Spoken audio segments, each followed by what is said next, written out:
Welcome back. You're with Overdrive. Volvo is known for its high-performance trucks and buses. In fact, it's also hoping that its models, the XC90 and the Volvo S80, will rev up its fortunes in the luxury car market. So what is the road ahead looking like? Let's find out on CEO Spin with Volvo's Managing Director.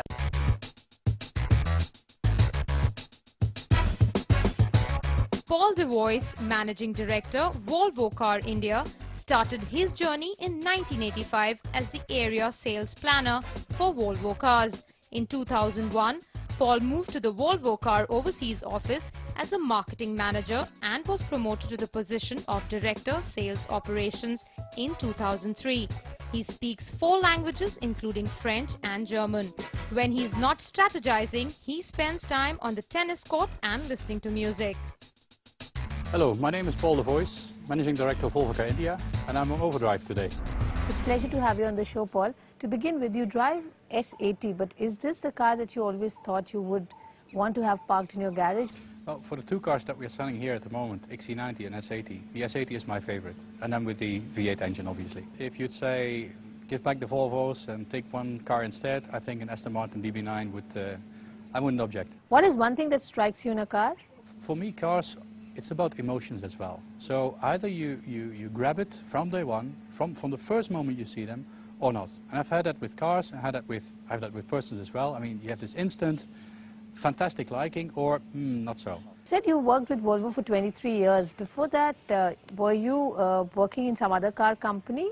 I was actually in university or high school, as it was called in the Netherlands, for becoming a teacher in French and Dutch languages. But a couple of years before I finished my studies, I actually decided that the education was not my piece of cake, not my cup of tea. And to be honest, the pay wasn't that good either, so I wanted something more challenging, something also more rewarding. Combine that with my love for cars, the choice was very easy. And even though I had no education whatsoever for the automotive sector. Well, what's your idea of adventure? I wanted to see the end of the world. And the end of the world for me was either southern part of Latin America or Noordkaap in the northern part of Scandinavia. And I had a Volvo 850 at that time, a flashy red one. And on a Tuesday morning, 9 o'clock, I took off, and that's about a good 6,000 kilometers. And Thursday evening I was back around midnight, 2.5 days, 6,000 kilometers. Non-stop? Non-stop. Do you have a fancy for two-wheelers as well? I like motorbikes as well. It only started very late, early 40s, and what grabbed me was the image and the charisma of a brand like Harley Davidson. And I know that what most people think about Harley Davidson, people start to ride it when you're 40 plus, when you start to question things in life and so on. And I started with a very small, the entry level, the Sportster 883. And it was in the year 2003 when Harley had its centennial anniversary in Milwaukee in the States. And I'd hardly ridden anything at all, but I decided to take the trip, take the adventure, and I rented a bike in the States, and I rode all the way up from Dallas to Milwaukee. During that week there were between 300 and 500,000 Harleys in Milwaukee. Wow. That thrill is fantastic. I'll do a quick rapid fire with you. What comes to your mind when I say C70?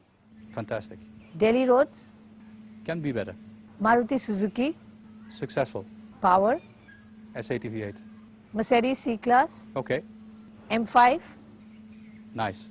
What is one thing that you would want to change apart from roads and infrastructure in India to make it a better place for auto lovers? I'd like to educate and say what are the things that you can do in order to improve your driving skills, in order to improve safety on the road.